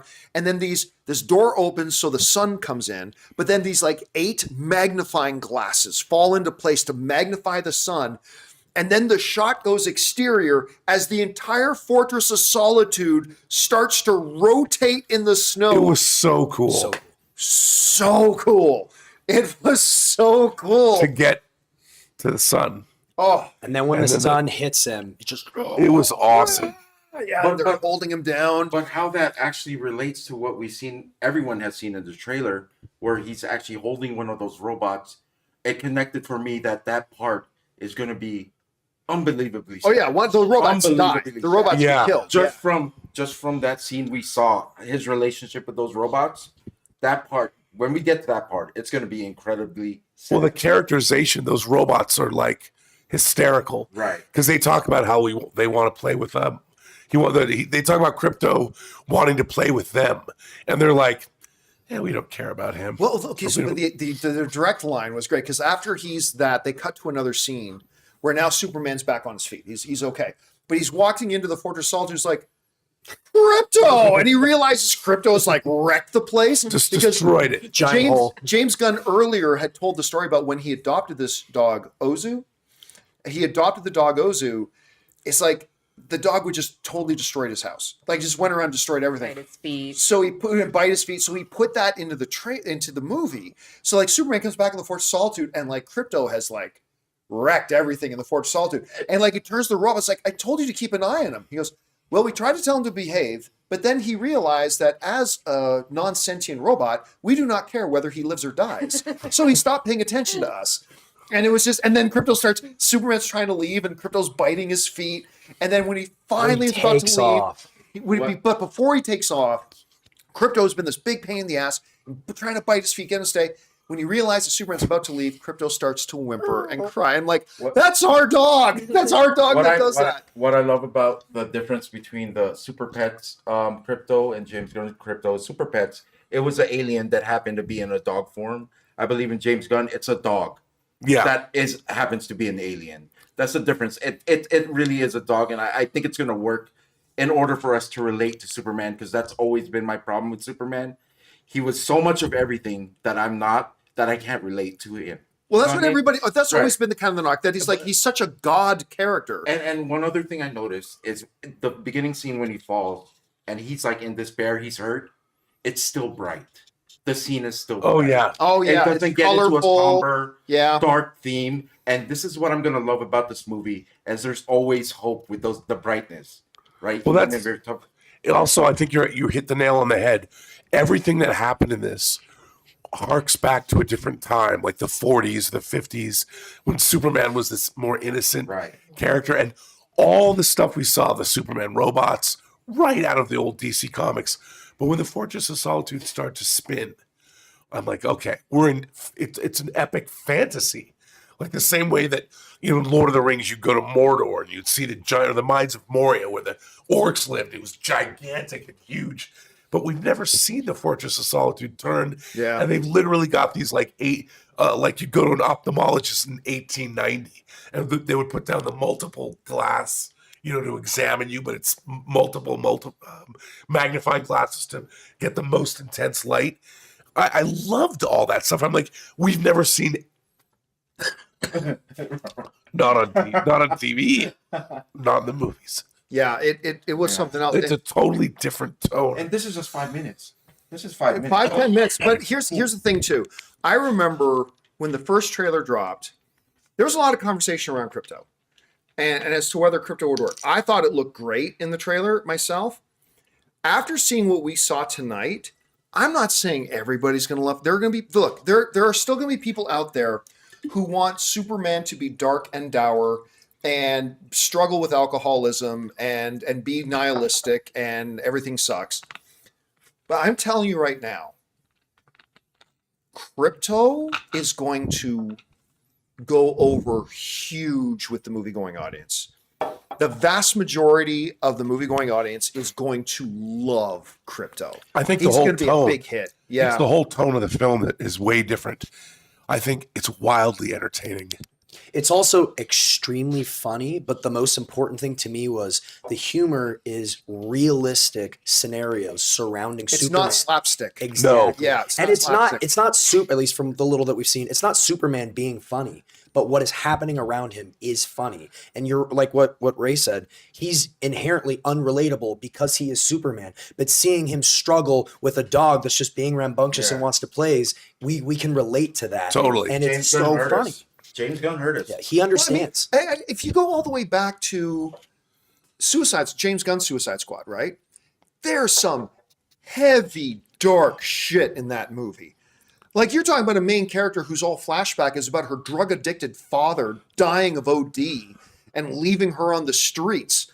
I mean, it's dark, twisted, terrible shit happens in that movie. Yeah. But he balances it out with joy and hope and laughter all at the same time. And I always thought that that's what you need to bring to Superman. You need to bring where heavy things of real consequence happen. But at the same time, Rob, I remember one of the things you always would talk about, because we love Man of Steel. Yeah. And we both have a big appreciation for the DCEU, even though it failed terribly. But we had a big appreciation for it. But one of the things that you said about it once always stood out to me. You said, here's why the general movie-going audience isn't on board with it, though. It lacks joy. The DCEU was so focused on being the dark superhero movies that they forgot to have joy. And the thing is, I don't Which think is that's why I think Aquaman works so well. The first Aquaman. 100%. Yeah. And it's not a criticism as much as it's just an observation. Yeah. But this, look, the audience, what was really interesting, I'm like, oh, they're just going to show us the trailer. But as soon as the shot went beyond the trailer, yeah, then I was like, oh. And then when he's bouncing around, he's Superman's like, then that joy. Yeah. I was filled with joy. And look, and you can tell from the trailer, there's going to be heavy stuff. There's going to be tragedy is going to happen in this movie. I mean, we can already tell that just from the first trailer. There's going to be significant tragedy in this movie, but it's also going to bring the hope. It's going to bring kindness. It's going to bring joy. It's going to bring laughter as well. And it just like you keep using the word entertaining, and that's the thing. I think this movie is going terrifically to be entertaining, wildly entertaining, terrifically entertaining. Terrific. I think having Crypto is going to bring in more audience members that wouldn't normally go to a Superman film. For example, my wife's friends, they would not want, if I just said, hey, I want to go see Superman, they'd be like, we're not really into comic book movies. You show them that dog, they're in. I mean, this is an epic fantasy. Like, it's not set in the real world. It's set in the world of James Gunn's DC universe. And I think that's something we haven't seen before, because even Donner's Superman, they shot it in New York. You know, they're in Metropolis is New York City. Rex Reed, the movie critic, is in the movie. And this is not that. This is different. And just because it's a routine of mine, the way he balanced out in Suicide Squad was to kill Rick Flag. I will never forgive you still, James Gunn, for killing Rick Flag. But anyways, I go beyond that. Yeah. They showed the sizzle reel. We got a little bits and pieces in it. The scene where Lex Luthor sees Superman fly, we got some dialogue from him. He said, he's back again. Something like that. So Superman obviously came back from somewhere, right? We saw a shot of, I don't know if it was a villain, but he was half purple. That's Metamorpho. That's Metamorpho. That looked awesome. That was awesome. That Cool. looked so good. That is Metamorpho. I just didn't know. I'm glad you brought that up because we forgot to mention. We got our first really good look, like full body and it looked Metamorpho. great. We saw the odds that Mr. Terrific was in, where we saw a little bit more of the amount of people surrounding him and his power up. I thought that was really cool. I wish he was on stage for All Mankind. If you've ever watched it, he's the best part next to Joel Kinnaman. He's so good. In For All Mankind. I wish he was there, but excellent stuff from that sizzle reel. It was expanded views of what we'd already seen, but it brings more context to what we're going to see as a whole in the film. It was great. Yeah, I loved it. got more a little bit more of a look at Lex Luthor. We got more Lois Lane and the Daily Planet. And We him got going through like the kaiju, like through the oh flame. yeah, and all that kind of was- stuff. Extra extended stuff that like again there was a number of things that were in the trailer that they then in here gave us extended looks at. We got a small part of Superman or Clark Kent sitting with Lois Lane, her beginning the interview. Yeah. She goes, "I'm here with Clark." So they have this relationship we saw from. No, she says I'm here with Superman. Superman. But and he says Superman. But they have this relationship. I really love that part too of it because it's like they're just joshing with each other. What was like, the exact line? Like she's clearly interviewing Superman, and she goes, "So you've come under fire lately?" And he said Right. something like, "Not He's a like, lot of a fire. little bit." a little bit." She goes, "No, a lot of fire." and then they cut to the part where that guy throws the can at his head. So we get like that layout of what's going on, and I appreciate all. I can't wait to see this. This is going to be excellent. This is still my number. Look, everybody already knew Superman is my number one most anticipated movie of the year. It is only just further solidified after what we saw tonight. And clearly they are very excited about this film. Look, as much as we love Man of Steel, at the Most end, underrated comic book film of all time. at the end of that movie, it's this apocalyptic nightmare. You know, where how many civilians die? Superman kills Zod. This movie, even if it has all that happen, the tone of it is so different. I mean, it's going to be fun. It's going to be emotional. It's going to you're going to be happy watching this. Now, I haven't asked Ann yet what you thought about all the Superman Seriously, stuff right that next we to me, I saw. didn't hear anything from you. You all started with how great Rachel looked, Yeah. right, in that really badass dress. I just want to give her flowers because while we didn't get a lot of footage in the scene that we saw, she herself talked about how she prepared for this character. Oh yeah, And I'm so excited as a woman to see somebody step into the Lois Lane role, who really studied the role, who talked to studied other reporters. Yeah, Yeah, study and you can reporters, just that's right. tell from the little bits and pieces we saw in that extended trailer or That's a good whatever it point. was that she's going to bring a strong, intelligent, empowered Lois Lane, who we can't forget is probably one of the most important pieces to Superman, if not like the She's one of the most piece. important comic book characters, period, Yes. of all time. And so it's really important that she gets it right because then we probably would not have a great movie coming.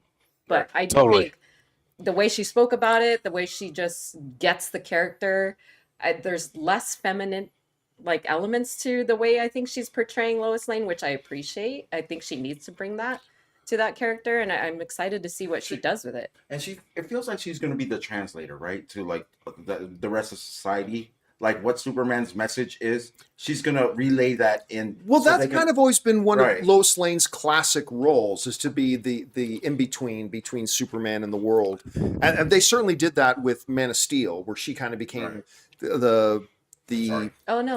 revelation of that I would too. like you to finish. And they make a really quick mention. I don't know if anyone else caught this right at the beginning of the interview, where I think James Gunn said something about her relationship with Superman, but also her relationship with Lex, and her and Nicholas Hoult kind of give each other a look, and I'm like, what are they going to play up with that Yeah. relationship in this movie? I'm so They curious used to about bang in that. college. Yeah.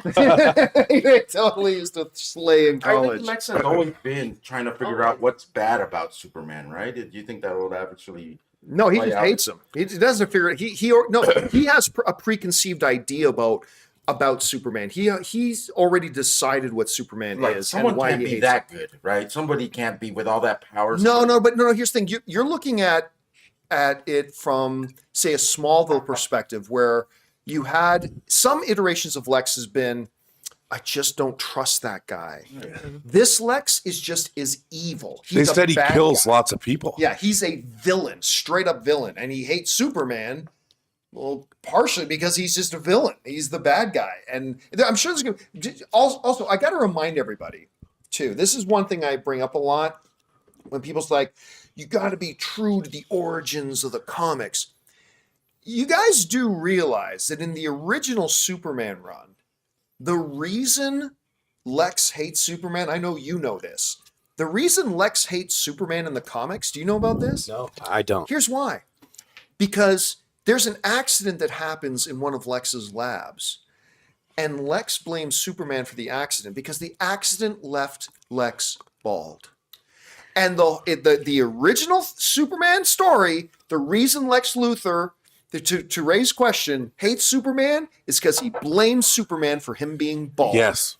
So you got to stay true. You can't change anything from the comics. I just want you guys to remember that. I just love things like, I always thought to myself, People in the live chat saying, that sounds fair.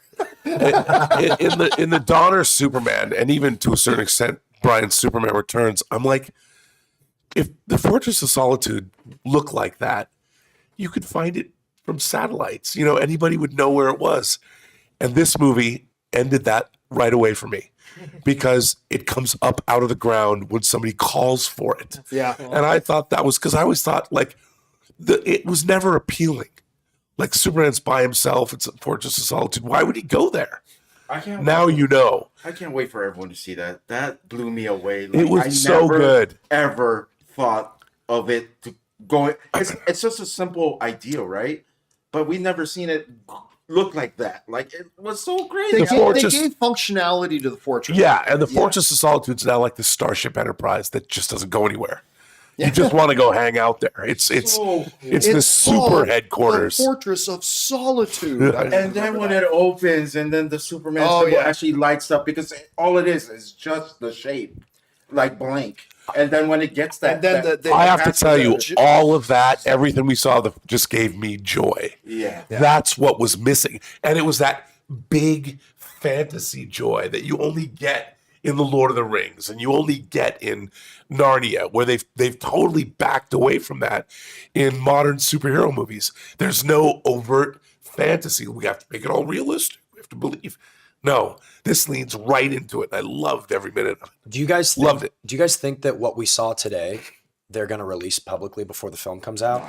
Do you think though, like because Not they've that whole scene. just a few minutes of But they do what- release an IMAX thing Yeah, in front so of. here's the thing. A news story came out, for those of you who may have missed this, a news story came out that in Thailand, in front of IMAX screens in Thailand, the only reason it came out Thailand is because Thailand IMAX was the first to confirm it, that in front of Final Destination, was it Final No, Destination? Minecraft. No, Minecraft. Minecraft. That in front of Minecraft, if you go to see Minecraft this weekend, that as a bonus, before Minecraft starts, they're going to play a special 5-minute look at the new Superman movie. It's possible that what they showed us tonight will, because I'll tell you what, it would be pretty smart. Because if you just look at the reaction we had to what they showed us, if they And released it's a that to the kids' world, movie. oh my God, kids! I mean, adults loved it. I think kids. I'll are gonna tell love you it why I more. think they are. The aspect ratio was square. It was Right. not widescreen. So that struck me when I saw it. I'm like, wow, this isn't You're a widescreen. smart guy, Rob. I never would have even thought of that. Wow. If that turns out to be true, you are. It's not 239 to 1. It Oh my was God. Teach me the ways. Teach you the way. You- By the way, a lot of talk about aspect ratios, like between Maggie Gyllenhaal. that was Yeah. awesome. I knew I that you were felt- loving that. I was getting aroused. So I'm so glad She you're knew next her to me. stuff. when she really knew her stuff. When she starts talking about IMAX aspect ratios, Oh my God. Rob, I was never Major knew. Woodman saluting at 45 degrees. All Maggie right. Gyllenhaal. Look, Superman. folks. sufficient to say, so suffice to say, we loved it. I mean, we loved what we saw. I think this is going to be the movie of the summer. I think, it's more than Fantastic Four, more than Thunderbolts, more than anything else that's coming out this year. This is my most anticipated movie of the year, and it just got solidified in that spot.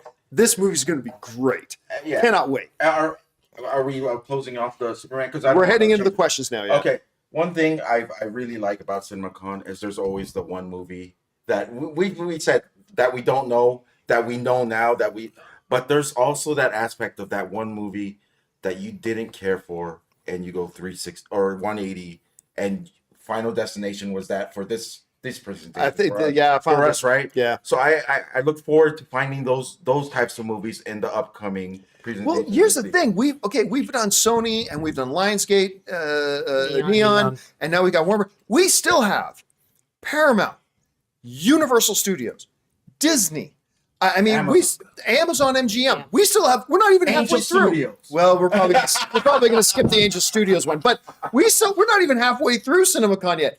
So, okay, guys, this is what we're going to do now. Wait, I got one more question. Oh, yes. I think we all need to answer. Oh. Is Superman going to make $1 billion? No. I think after what we saw today, it will. I think Superman will win the audience back over. Because remember, my whole premise of this has been the audience abandoned the DC universe on screen. They just abandoned it to the point that the movies were making $200 million, right? Yeah. I think Superman will win them back, and the next movie will make $1 billion. I don't think this. Fair. They just got a lot of work they got to do, and I think part of that work is going to have to be done after its theatrical run. So I think this movie's going to come out. I think the audiences that see it are going to love it, and the buzz will spread. And then, like 2 months later, 3 months later, when it does go on to streaming, people go, "Well, maybe I'll check it out," and then they'll fall in love with it. And then when the next one comes out, I think that one makes $1 billion. I don't know. But you think it's going to make $1 billion? I think it's going to make $1 billion. There's a certain feeling that you were with me. We watched the first Spider-Man together. I think that's till this day, that's the only movie that we ever walked out of. And the very first thing I said to Anne was, I was holding my Spider-Man, we got to go back and watch that again right away. And this is when we can't pre-order seats. We have to go back in line. If Superman could leave me with a happy feeling, like a joy that we've been needing, I think we need a lot more happier movies. I will go back and want to watch it again. And I think if that works for everybody, it could be higher than I thought it was. I have it pegged at 600 to 700 million. I think just seeing this today, I pegged it up one more 100. 800 million is my mark now. So. This thing that they showed, Yeah. putting it in front of Minecraft would be the most genius thing ever. I was going to say that. Yeah, if they do put this in front, you're right. If they put this in front of Minecraft, it could totally change box office projections. Because damn, what they showed us was so good. It was so good. It was not. If you're looking for good, as in the Punisher came in and Superman ripped off. No. It was just fun. Wholesome. It was fun. Yeah. And I just can't wait for. Okay. Yeah, okay. With that now said, guys, we're going to go over now. Just so you know, I've already turned off the super chats. I've turned them off because we have enough in there. So if you have not sent in a question already, just so you know, Ray, you are on camera. Okay. So you might as well talk to him. you can just say it out loud. No, His voice is going out. I just didn't Yeah. consider water. Okay, let's go over and start taking your questions here then that you guys have sent in today. All right, we're going to start things off here with Daniel, who says, yet again, let me know if Warner Brothers pulls an April Fool's joke. As we predicted yesterday, like we said, when people said, are you worried about April 1st? And I said, listen, this is the industry convention. This is the most important event of the year for them. They are not going to pull bullshit. And by the way, April Fool's jokes stopped being cool 10 years ago. It's not fun anymore. So no, there were no April Fool's jokes when it came to the presentation. I kind of played an April Fool's joke on myself because I said Lionsgate presentation was going to suck, and I heard it was pretty good. It was a pretty good presentation, actually. And I will no longer doubt Lionsgate. All right, Christopher Brickner writes, the movie all of you are most excited for, the way this is worded. Okay. The movie all of you are the most excited for Disney to talk about at CinemaCon this year is obviously Freakier Friday.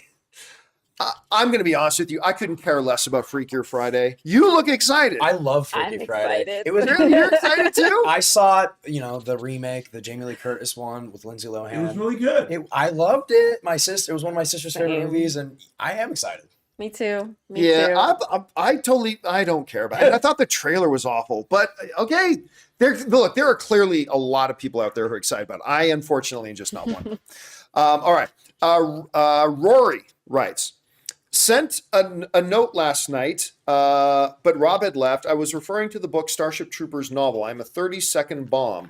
Wondering if Rob remembers. Also, Fansler, not Fanslayer, please keep. I have no idea what we're talking about. Anyway, are you familiar with the phrase, I'm a 30-second bomb? Vaguely. No, you have to understand, I read Starship Troopers in high school, probably junior high school, which was a long time ago. All right. Next up, we've got The Batman writes, any news on The One and Only Me? I'm not familiar with that one. The one and only me. He's talking about Batman. Was there any Batman news? No, we didn't get any Batman news. Oh, okay. I get it because the person. Okay, I thought you meant there's That's a our movie friend, called The Batman. One and Only Yeah, Me. Yeah. No, not the only thing DC talked about, as I mentioned, was probably going to be the case. Was only the things coming out between now and next CinemaCon next April. So they didn't even talk about Supergirl. No, it's just And that's in the app that production. comes out next year, but it comes out before the next CinemaCon. Yeah, it comes out before the next CinemaCon. So no, there was no mention or breadth of anything to do with Batman, unfortunately. I was kind of hoping there would be. All right. By the way, that was a $20 super chat. Thank you so much, I know, Batman. the Batman And Rory's super chat was a $20 super chat as well. Thank you guys so much for supporting us. All right.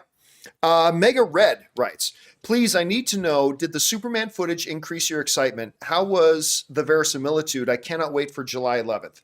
All right. So in case you're late, it increased my excitement. But here's the funny thing. I think part of the reason why it was so great was because it did not increase verisimilitude.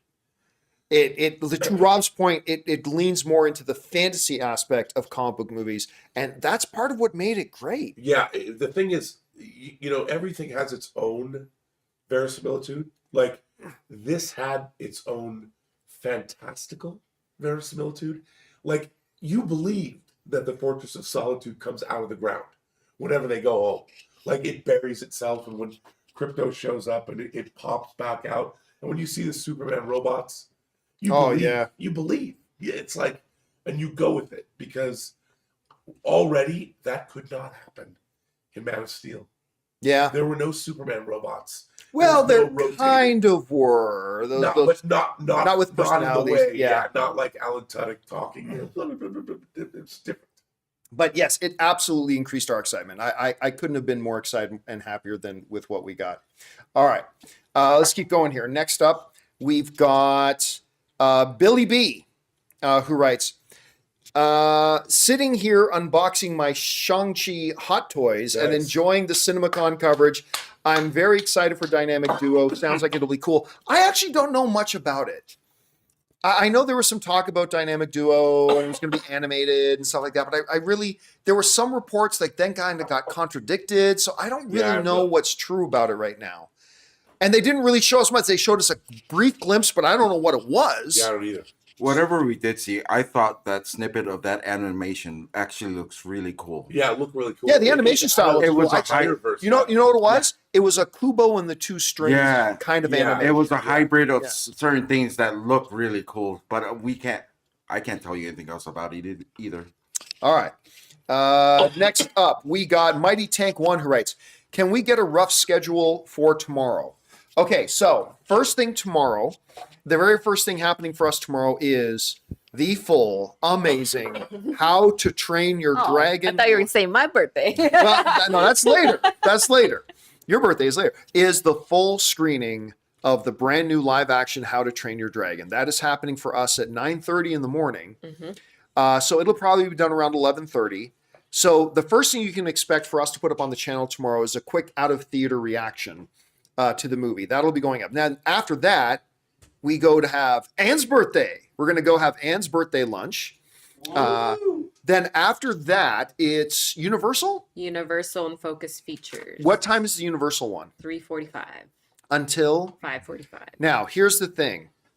There is not too much time between Universal's presentation and Amazon MGM, which is tomorrow evening. So we are going to put up a quick out of theater reaction to How to Train Your Dragon. And then the next stream we do won't be until after the Amazon MGM. So our stream tomorrow night is going to have to be a combination of covering the Universal presentation and the Amazon MGM presentation isn't done until 10. 10. Yeah. Late night. So it's going to be, so get some sleep tonight. It's going to be a late night for us tomorrow night. You know what's crazy? Is that the delivery cutoff I can't time, hear you. Nobody can hear you. The delivery cutoff time with Prime shipping is also 10 o'clock. That's exactly what they were aiming for. So that is the rough schedule for tomorrow. Thank you for asking. All right. Next up, we got Jude Lehman who writes, Part 1. In response to the last stream, hello, Ann, fellow Jonas Brothers fan here. Yes. Last year, I was at Houston Rodeo and saw the Jonas Brothers. They broke the all-time attendance record for a concert, 75,600. Still have it. I have a T-shirt celebrating the accomplishment as well. Hashtag bring on the filthy. I believe there have been bigger concerts than 76,000. Well, I'm sure Taylor Swift Maybe it was the broken record for Yeah. there. Yeah. Yeah, because Taylor Swift played a couple of 100,000 plus seat places. So yeah, but maybe it was the record for that location or I'll something just like that. start my own Jonas movie talk show or something for all these Thank you for people. the who Jonas keep- question, though. Yeah. Yeah, I still got to see if I can get Taylor Swift's record is 96,000. There you go. 96,000. there's So it's no close to way. 100,000. So yeah, that kind of eclipses the Jonas Brothers. But still, 76,000 people at That's your amazing. concert. That's pretty great. All right, Mr. I writes, so with the NATO name change to Cinema United, do Cinema United members get a newsletter? I'm not even going to read that. We're going to move on. KC Mack writes, Final Destination movies are fun just to see what kind of creative deaths they can come up with. Really looking forward to Bloodlines. All I can tell you, man, is then you're in for a treat, because just the little thing they showed us was unbelievable. Like I was laughing so hard, gasping out loud so hard, grimacing, like it's just a fun looking movie, man. It explains why Warner Brothers has decided to reboot the franchise. Yeah. They had an idea that was good enough to make. That pitch alone is good enough. Right, yeah. I always enjoy the advancement of what we do in cinema, but one thing I don't enjoy is the advancement in pain and gore. Because But that's what a horror movie's for. But that is what we saw today. I didn't watch even half of it. I still want to see it. My face was in Anne's shoulder, and I was going, just based off what I heard, not what I saw. I didn't see most of it. Somebody said your mic might be off. Did you? Yeah, you hit the mute button. Oh, oops! I didn't know there was a mute button. Yeah, let me see if I can get it. Yeah, but that's something I don't look forward to. I just remembered Oh, it's on. something. It looks like. I just remembered something. I Oh, wanted to ask you guys about it, and I'm sorry that I'm all over the place sometimes. But there was a part in the Superman where they talked about the underwear that we didn't mention at all. No. Was that anything big? That was not from the movie. That was just. No, just a back. It was David That was David Cornsweat But talking. Yeah. I just wanted to. He said it was liberating. Oh, I was like, it's so liberating. All right, let's get back over to the questions here. All right, so next up we've got Momo360, who writes, "What's the setup / software you guys are using for this? It's a pretty seamless stream. Hope you guys are having fun, and congrats on the doctorate, Anne." Oh, thank you. Dr. Anne Campea in her Cinema thank you. United hat right now, by the way. So, okay, here's the thing. In cinema, you guys know, for who've been watching us do our CinemaCon coverage over the years, what we always would just do is set up the laptop facing a couch, and then all of us would squeeze onto a couch together and just have the webcam on the laptop. I mean, we did that for years. And remember, you would even have to set up a chair. I'd have to go behind the couch behind. Yeah, I'd go behind the chair and stick because my head we up. don't have so much space. I was drunk most of the time anyway, so I could sleep So until I had something to say. what I decided this year was we would get this thing, because I don't want to bring 5 cameras and set up cameras. It's just a pain in the ass to Right. drag it out to Vegas and set it all up. So what I did was I bought this little device that I have had in the past. I had one of their earlier versions. I've got this little device called an owl camera, AWL. The reason it's called that because it kind of looks like an owl. It's called an owl camera. You can see up top here, there's a full 360. We are not sitting in a line. We are all sitting around a table, but you see the 360-degree view here. It's funny because if I point at Rob, you can see me pointing at Rob, right? But if I'm pointing at Ray, you can see it in the 360. My arm comes out the other side, right? So you get the 360, and then it will focus in on, you can program it so it'll focus in on the people that are talking. Yeah. And so that's why if I stop talking for a while and Anne's talking, my picture will swap out with Anne's. And we brought this new mic, this simple little wireless mic system that comes with 4 microphones. So instead of us just having the laptop mic pick up all of our voices, we actually have our own little microphones now. It's amazing. And it works really well. So it's a really good, I'm always looking for a good, efficient easy to pack and travel, little travel studio setup, and it works pretty good. And yeah, the camera's not cheap. I mean, the OWL camera's like $1,200, so it's not cheap. But for what we needed to do, I just bring this one little camera, and I don't have to bring 5 other cameras. It looks great.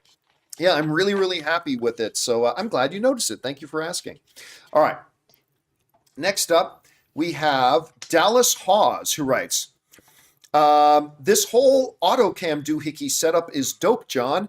Yeah, again, it makes you see what you're doing with Rob there, right? So I'm talking, so and it automatically centers Rob, because you see Rob's a little off center, and then it brings him back and makes it and centers him. It's doing it all automatically. I'm not the only thing I'm switching is when I switch back and forth between the questions like this. All the change of who's on camera and everything, the camera is doing that automatically. Amazing. And I don't have to do it. So it works pretty well. I'm pretty happy with it. All right. Got a few left here.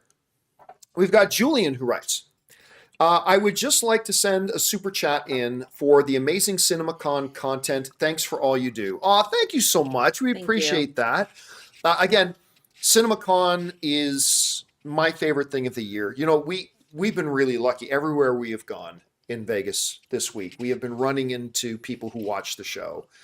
And it was funny. We just met a bunch of them downstairs. And one of them asked me a question, said, okay, hey, John, when you retire, we know how much you love CinemaCon. I'm like, yeah, I do. Are you still going to come to CinemaCon? And I said, it's funny you asked that. I said, because, and this is true, a little while ago, Ann and I had this conversation. It's like, do we still go to CinemaCon even when I'm not doing this show anymore? I think we probably will. We might. I think we might. It's so much fun. It's just so much fun. I enjoy it so much, even if we're not going to be reporting it or streaming it or anything like that. So this might be my last CinemaCon that we cover, but I think Ann and I will probably still come to Over or under, Ann, 50%. This is the last CinemaCon we cover. Oh, wait, it's wise to ask her and not me. Yeah, I know. That was pretty I smart. think we're covering next year. That would be my guess. Really? Over 50%. Yeah. Okay. But I think we will be here. I think either way we'll be here, because I think I'm going to keep coming, because I just love this thing too much. I love it. All right. Next up, we've got, my voice is starting to go.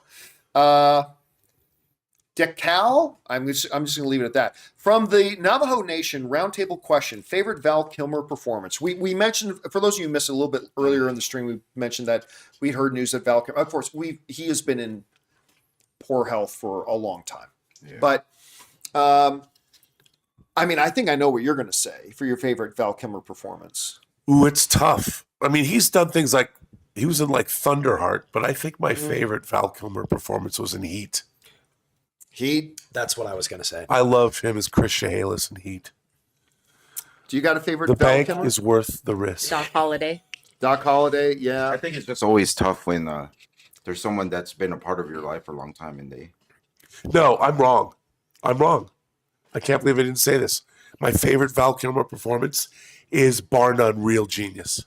Oh, I forgot about that one. It's way different than Heat, but Real Genius.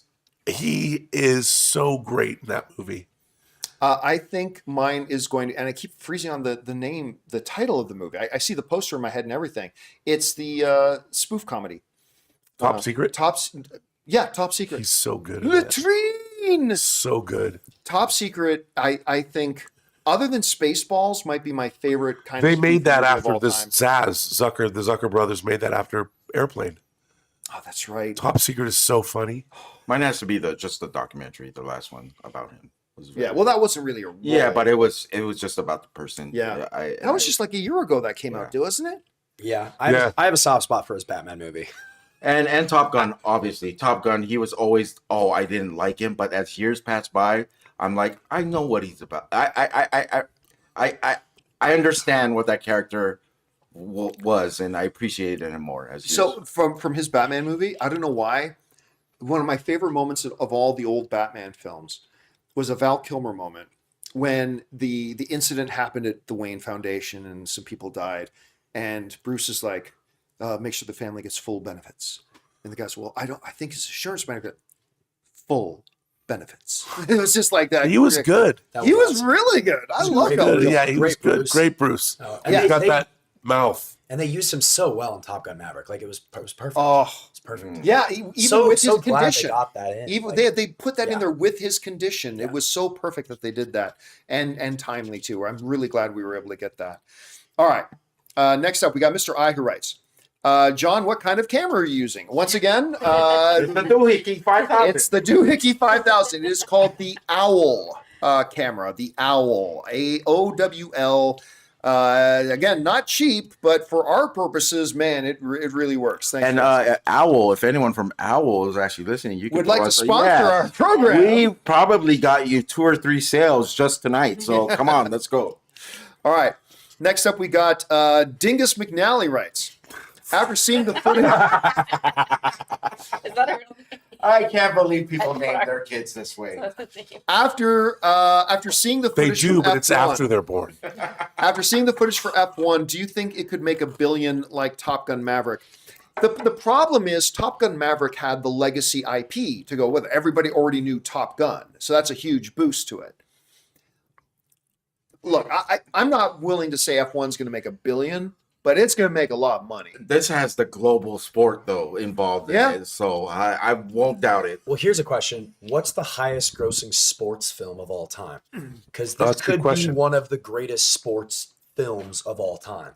So Ooh, what would be the highest grossing sports film? Like, And how much did would Days it of be Thunder make? How much did Days of Thunder I make? don't Even though remember it's that an being older film, huge. even though it's an older film, just to get a gauge It of like didn't do what as well people as they'd hoped. Okay. I would guess a Rocky movie is the Yeah, highest that's a good sports guess. movie. That would be my guess. Rudy, I don't think Rudy made a ton at the box office. Ford v Ferrari, Space Jam. No. actually, Do we trust AI? Well, not really. What does AI say? The Blind Side?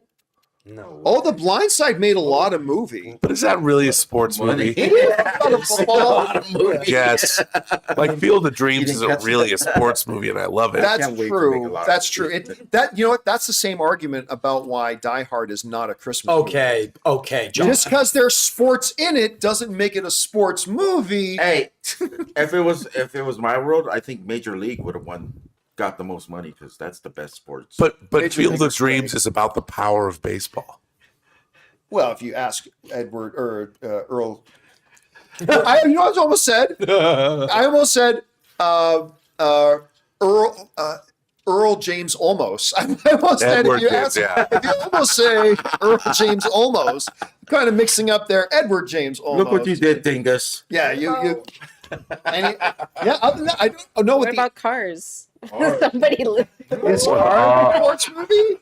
Well, Cars might be. You can make an argument. Then. It's on this list. All right. It's real cars. Let's keep going here. Tevin writes, happy to see Rob and Ray feeling better.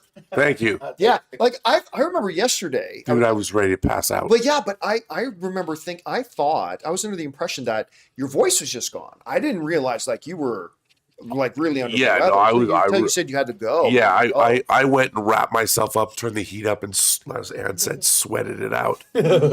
So I feel fine now. Right, The and voice- you're feeling Yeah, better I than feel you were better. yesterday too. What I thought was a sore throat because it usually leads to something hazardous when I wake up. It ended up being nothing. It's still a little bit sore, but I could. Well, we give you the greens. Yeah, the greens. Back in the greens. I'm the Hulk inside. All right. Next up, we got Jude Lehman who writes, I don't know if y'all are a fan of Journey or heard the news, but I was also at their performance at the Houston Rodeo this year where it got canceled during the concert because there was a stage fire. Don't know what that has to do with Warner Brothers or anything, but listen, I'm not a Journey fan, but of course they've got some classics that I love listening to and all that kind Hopefully of you stuff. didn't get hurt. That's greatest all. karaoke song of all time. Don't stop. Hold on to that thing. By the way, my someone in the God. live chat said we had to do karaoke for Ant's birthday. Note Here's to our self. song. Note to self. Anne loves karaoke. Note to ride. self. Never go with Cody to karaoke. Thank you. And actually, we have had karaoke at Anne birthday celebrations in the Yeah. past. Well, Like there is Anne's a friend video Kat. of our friends who Yep. are singing that song That very song terribly, specifically, and that's yep. why I'm cringing at the thought of that video. And what I hate about every time we do karaoke for Anne's birthday is because when I wake up, Anne's like just like gone, like, and they say, "Oh, she's in her room, face down on the bed." She's always the first one gone, and everyone else is singing. The birthday girl never appears. But by the way, I have to change my answer to the Val Kilmer kid. Steve, you can. Top Secret is right up there. Top Secret is great. I cannot believe I forgot about this one. Favorite Val Kilmer performance, favorite Val Kilmer movie. With Michael Douglas. Ghost and the Darkness. Ghost and the Darkness. That movie rules. People should go watch that. Celebrate him. Ghost and the Darkness is so good. It's so good. It's such a good movie. Would you be surprised to know that I own it on Blu-ray? I would not be surprised in the least. Just saying. But my God, that thing is that movie. Guys, if you haven't seen Ghost in the Darkness, you got to. It holds up. It's great. It's a period piece, loosely based on a legend that they say is a true story about this dude who has to go and try to build bridges, and lions are eating all the They people. kind of ripped it off. And is it 1923? One of the guys, Oh yeah, they yeah, totally yeah. used In this that inspiration. 1923, in the cutaways. I'm not saying he ripped it off. Inspired by. Felt very inspired by. it. Very inspired by. All right. Let's see. Johnny Got Lost writes, I wonder if the Superman preview is worth it for me to buy a ticket to Minecraft and immediately leave after. Decisions. Okay. When the news first came out that they were going to be playing, much like they played in front of that one Star Trek movie, they played the like 7-minute preview of the Hobbit films. Yeah. When the news first came out, they were going to play this 5-minute special in front of Minecraft. I'm like, who's going to go? Like, I said, maybe there are some people who are really on the fence about maybe considering going to see Minecraft. This might push them over the edge. I would say go see Minecraft just to watch these. If it's the same thing they just showed us, I'd say it's worth it to buy your movie ticket and just go see this. Plus, the target audience of Minecraft, they're not going to know they're going to get this, and they're going to go bananas. Yeah. The crypto scenes alone, they'll go bananas. Buy your ticket for the Superman footage and then stay for Minecraft. Well, I'm hoping it's because this guy has seen Minecraft and he didn't like it. I hope he's just not. I would say watch a little of Minecraft to see if you like it. If you haven't, just if you're gonna pay that's for the a lot movie, of money. That's if you're a gonna pay lot for the of movie, money. stick around and see if you like Minecraft. Yeah, if you come don't, on, then man. leave. I went and saw The Siege again because the Phantom Menace trailer was in front of it. Oh, Yeah. again, like that. This you is know, smearcraft. We'll go into You guys are smearing it. Smearcraft. Don't smear this All right, movie. let's keep going here. Soccer writes, John, we lost our wingman. Yeah, we've discussed that. We did. Mighty Tank writes, weren't they developing a Pebble/Bam Bam show? That's what you said in the auditorium. Yeah, and that nothing ever came of that. I remember but listen, guys, like, I know it doesn't seem like it, but like 90% of movies that they plan on doing never get made. That's just the reality of the business. Like, so, but yeah, I think I do remember something about that. We were talking about it a little bit earlier, but never came to be. Doesn't mean it can't ever come to be, but it didn't come to be. There must be a porn parody. Oh, I'm sure. And all you gotta do is just call it Bam Bam, or you call it Wham Bam. There it is. There you go. Axel Braun. Bam Bam and pupils. Wham Bam. The hidden Flintstone story. All right. Let's see. Where are we at? We are going to skip that because of some misinformation. But Mark Croson writes, I heard someone say Robert saw the Superman movie. No. Robert hadn't seen the Superman movie. True or false? And are fans going to love it or hate it? What are you all AR with it? I don't know what that means. We love what we've seen. I know somebody personally who has seen at least the most recent cut of the film. And they say they're not saying it's the greatest comic book movie of all time, but they're saying it's great. You also know somebody who's seen the film. And here's the thing. I think, look, it's a different flavor of Superman and comic book movie. It's not like because both the MCU and the DCEU have leaned into reality. You know, these have talking robots and flying dogs. That's not what the MCU has had. I mean, the Guardians movies come the closest. So it makes sense that what James Gunn, he made you believe in Rocket. And that's what he's going to do here. He's going to make you believe in talking Superman robots. He also and made you crypto. believe in King Shark. I know. That's crazy. Which is insane. But he made us not only believe it, but care about King Shark. Empathize. And there's going to be a lot of Yes. people that want the dark, heavy metal, the metal aspects of Zack Snyder's Superman universe. That's not what this is. It's a different flavor. It's like somebody who likes. I don't know if you like eating. That's a bad. I don't have an analogy. I'm trying to come up with a good one. What? I like green food. Well, no, it's. You know what this is? This is the sugary goodness. This is like your favorite sugary cereal that you like. It's not granola. If the Henry Cavill movies are I'm granola, watching this movie now, Rob. You totally Captain don't Crunch. How about This is that? Captain Crunch. And a lot of people prefer Captain Crunch They do. to over Wheaties. That's right. That's what it is. You know what? True story. I would eat so much Captain Crunch as a kid, and then what I would do is, once I was done, the cereal was done.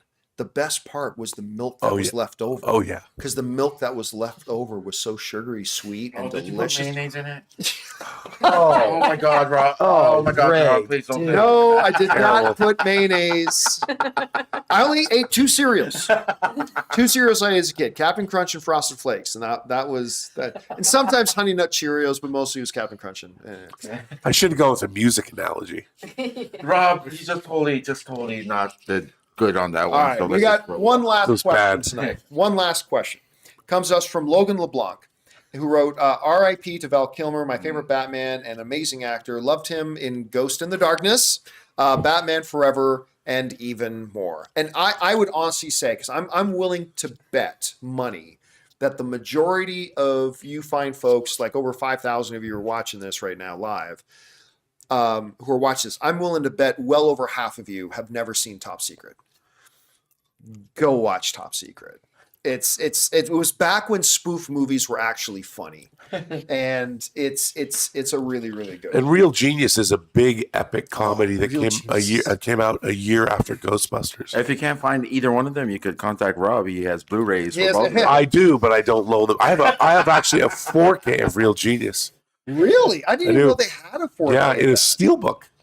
Oh, there you go. I have a quick question for everyone. Yes. Is there anything that you were disappointed by or maybe sad that we didn't see or didn't get? A movie that we didn't Well, get? number one, that no actual little presentation for Mortal Kombat.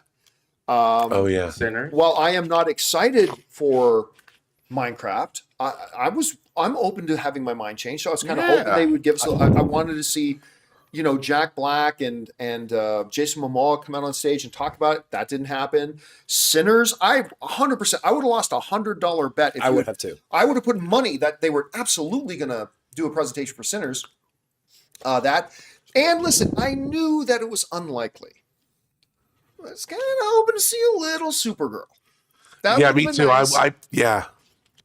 So about that, what about you? Well, for me, in the pre-roll show, before they started the presentation, they were showing photos of all the amazing Warner Brothers films, and there were a lot of Ocean's pictures, a lot of shots from the remake of Ocean's 11, even Ocean's 13, like a bunch of them. So I thought in the back of my mind, they're developing another movie. They are. And I thought maybe we get some surprise, something. And Ocean's 11 is one of my all-time favorite movies, so I got a little excited about that. But So good. that aside, I once again, as a first-time CinemaCon goer, was very, very blown away and very, very happy with everything. It was awesome. It was awesome. So, all right, guys. Well, we've been at for almost 2 hours. I think this is a good point for us to shut it down and close it off for tonight's coverage of the Warner Brothers 2025 CinemaCon presentation, obviously headlined by Superman, but a lot of other really cool looking stuff that totally surprised me, and I'm really excited about. Guys, tomorrow we got a How to Train Your Dragon review. We're seeing the full movie, the new live action How to Train Your Dragon. Watch for our review that we're going to put up once we get out of the theater for that. And we've got the big Universal Studios, and the first time ever Amazon MGM is presenting at CinemaCon. Maybe some James Bond news? Maybe, but I have to say that Amazon is making my most eagerly awaited film of 2026, which is Project Hail Mary. Oh yeah, that one's up too. So we'll probably get a little bit of talk about that. So a big day tomorrow, guys. So make sure you tune in with us and all that kind of stuff. Spread the word around. So that'll do it for tonight's special presentation. Again, guys, thank you so much for joining us tonight. We appreciate you all so very much. We will talk to you again tomorrow. And until next time, my friends, bye-bye.